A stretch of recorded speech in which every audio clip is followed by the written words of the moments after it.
Asthma இருக்கிற patients exercise பண்ணலாமா வேணாமா? உனக்கு இலக்கியதுல ஆமா கொஞ்சம் இடமாத்தான் இருக்கு. ஆமா ஏன்டா அப்படி ஓடுற? வணக்கம், நான் டாக்டர் ஃபாசில் ஆரிஃப், நுரையீரல் மற்றும் சுவாசநல சிறப்பு மருத்துவர்.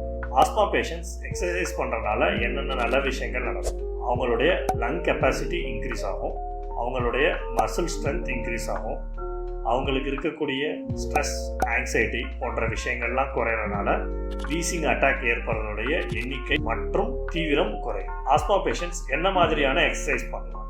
அவங்க ஏரோபிக் எக்ஸசைஸ், உதாரணமாக வாக்கிங், சைக்கிளிங், ஸ்விம்மிங் போன்ற எக்ஸசைஸ் தாராளமாக பண்ணலாம். ஆஸ்துமா பேஷண்ட்ஸ் அவங்க எக்ஸசைஸை எப்படி பண்ணலாம்? இந்த முறைக்கு பேர் இன்டர்வல் ட்ரைனிங். அதாவது ஃபர்ஸ்ட் கொஞ்ச நேரம் எக்ஸசைஸ் பண்ணிவிட்டு தென் ரெஸ்ட் எடுத்துட்டு மறுபடியும் எக்ஸசைஸ் பண்ணுறது.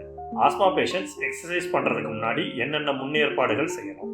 அவங்க எக்ஸசைஸ் பண்ணுறதுக்கு முன்னாடி கண்டிப்பாக வார்ம் அப் பண்ணணும். அதே மாதிரி எக்ஸசைஸ் ரொம்ப குளிர்ச்சியான இடத்துல பண்ணக்கூடாது, நல்ல ஒரு காத்தோட்டமான இடத்துல பண்ணணும். அவங்க எடுக்கக்கூடிய இன்ஹேலரை ஒரு 15 to 20 நிமிஷத்துக்கு முன்னாடி எடுத்துக்கிட்டு எக்ஸசைஸ் பண்ணலாம். மேலும் இது மாதிரி இன்ஃபர்மேஷன்ஸ்க்கு நம்ம மனவை பல்மோ கேரை சப்ஸ்கிரைப் பண்ணிக்கோங்க.